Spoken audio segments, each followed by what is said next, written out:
For this recipe, you're going to need 2 1/4 cups flour, a cup and a half of sugar, a teaspoon and a half of baking powder, a teaspoon of baking soda, half a teaspoon of salt, a cup of mashed ripe bananas. I usually go a little heavy on that, along with 3/4 of a cup of buttermilk. What you see me doing right here is actually adding a tablespoon of lemon juice to about 3/4 of a cup of milk.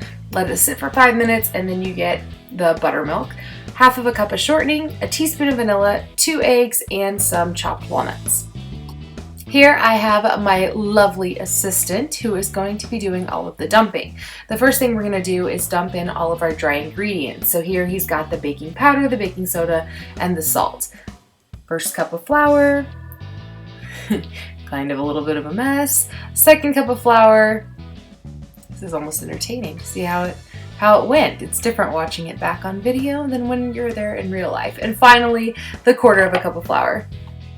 Now we're adding in all of our sugar. And after we add in the sugar, we are going to mix all of the dry ingredients together. Once those are nice and mixed, we're going to add the wet ingredients. So here is the banana. And like I said, I like to do a little more. I feel like it makes the cake a little bit moister. In the end, a little bit of the milk, also on the counter. We could basically make a cake with the mess that he's created. Sour milk. The vanilla. And finally, the shortening. Once you've got everything else put in, go ahead and give it a nice mix until it's well blended. Once again, go nice and slow as you see here. Get everything nice and mixed together and then add your eggs. I like to add them just one at a time. Once you get your eggs in there, give it a good mix yet again. You can see you're getting a nice cake batter consistency at this point. Finally, what you want to do is add your walnuts. Now this is optional, just happens to be a favorite of ours. Mix it again, scrape the sides of your bowl, and then give it one last good mix. Once that's done, you're ready to pour it in your prepared pan. So I just divide it evenly between 2 round cake pans and then throw it in the oven. You're going to cook it at 350 degrees until your toothpick comes out clean, roughly a half hour, kind of just depends on your oven.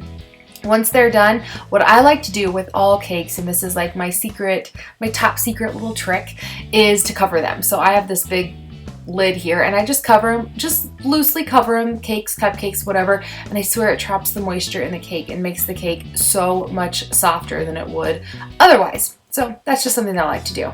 Now for the frosting. I like to make a basic cream cheese frosting. I think I have a million recipe videos on my channel about cream cheese frosting. This one specifically, I'm using a stick of butter, 8 ounces of cream cheese, a little bit of vanilla, roughly a teaspoon, and then of course powdered sugar. But first, mix all of your wet ingredients together. So once they get nice and mixed together, you can add in your powdered sugar. Now, how much powdered sugar? Yeah, I have no idea.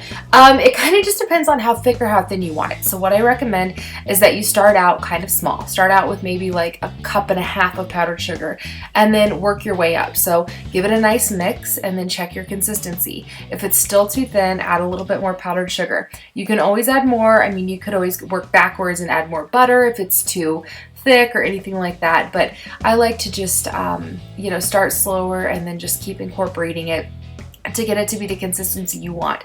Now you probably know this already, but you definitely want to start out your mixer nice and slow with all dry ingredients, otherwise it becomes a big dust storm of flour, powdered sugar, whatever it may be, whatever fine ingredient.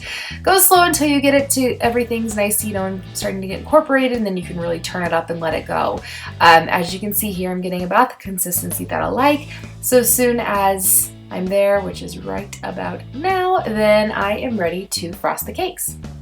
I am putting this cake on my favorite little cake stand ever. I got it on clearance at TJ Maxx. I think it was like $3.49 or $3.99? Anyways, it was really, really, really cheap and I just could not resist myself. So yeah, slap a little bit of frosting on the middle of the cake. This would also be a good time to fill it. If you wanted to jazz it up a little bit, you could cut off the top and put a filling in and make it nice and delicious. But unfortunately, I wasn't going for the aesthetic part of the cake this time, just because it's a family dinner and I just wanted to bring my dad's favorite. So once you get some frosting in the middle, slap your other layer on top and then frost it. There's really no special rhyme or reason with this. As you can see here, nothing exceptionally fancy. Just make sure that you evenly distribute the frosting all over the cake so that there are fair bites straight across the board. And then as soon as you get the cake done up just the way that you like, you can bedazzle a little bit. In the past, I like to actually chop a whole bunch of walnuts and put them to the side of the cake. I think that looks really, really nice.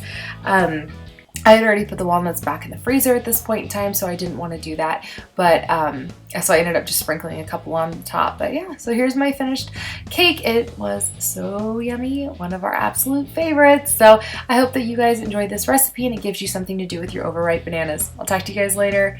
Bye.